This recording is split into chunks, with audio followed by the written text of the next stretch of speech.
રંગોના પર્વ ધૂળેટીએ ગુજરાતમાં અનેક પરંપરાઓ જોવા મળે છે, ત્યારે જૂનાગઢના વંથલી તાલુકાના ધંધોસર ગામમાં વર્ષોથી ધૂળેટીના દિવસે રાનો વરઘોડો કાઢવાની પ્રથા જીવંત છે.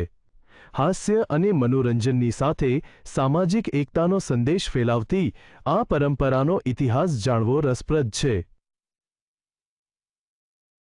ધૂળેટીના પર્વ પર સૌરાષ્ટ્રના ગામોમાં, ખાસ કરીને જૂનાગઢ જિલ્લાના વંથલી તાલુકાના ધંધોસરમાં રાનો વરઘોડો કાઢવાની વર્ષો જૂની અનોખી પરંપરા છે. આ પરંપરા પાછળ સામાજિક એકતા, મનોરંજન અને જ્ઞાતિવાદના ભેદભાવ ભૂલવાનો ઉમદા સંદેશ છુપાયેલો છે. રા એટલે રાજાનું ટૂંકું સ્વરૂપ.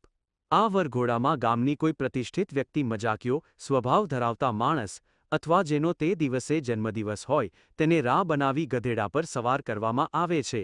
ઘણીવાર તેમને મોઢા પર કાળું ટીલું કરી, ફૂલોને બદલે ડુંગળી, બટાકા કે જૂના ચંપલના હાર પહેરાવી આખા ગામમાં ફેરવવામાં આવે છે.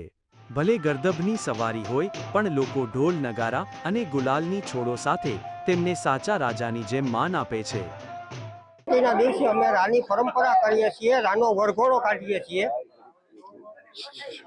2 દિવસ સતત અમે ગામમાં ફરીએ છીએ.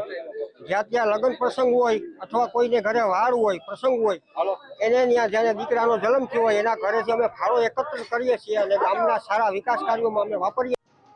આ પરંપરાનો મુખ્ય હેતુ કોઈનું અપમાન કરવાનો નહીં, પરંતુ અહંકારનો ત્યાગ કરવાનો છે.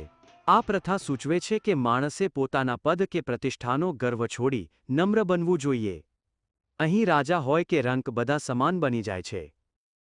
એનો મતલબ એવો હોય કે રાત થાય એટલે બાળકો બીએ નહીં, બાગડાથી બીએ નહીં, એવું બધું હોય. ગધેડી ઉપર ખાસ બેહવાનું કારણ એ કે કોઈને એવો સંકોચ ન થાય કે હું ગધેડી ઉપર બેઠો કે ગધેડે ચડ્યો કે એવું બધી માન્યતા, લોક માન્યતા એવી, અને આ વર્ષો જૂની પરંપરા છે. હોળી ધૂળેટીના આ હાસ્ય ઉત્સવમાં લોકો રોજિંદા તણાવ ભૂલીને હળવાશ અનુભવે છે. સમય જતાં હવે પશુઓ પ્રત્યે ક્રૂરતા ન થાય તેનું પણ ખાસ ધ્યાન રાખીને આ ઉત્સવ સાંકેતિક રીતે મનાવવામાં આવે છે. Bureau report, GSTV.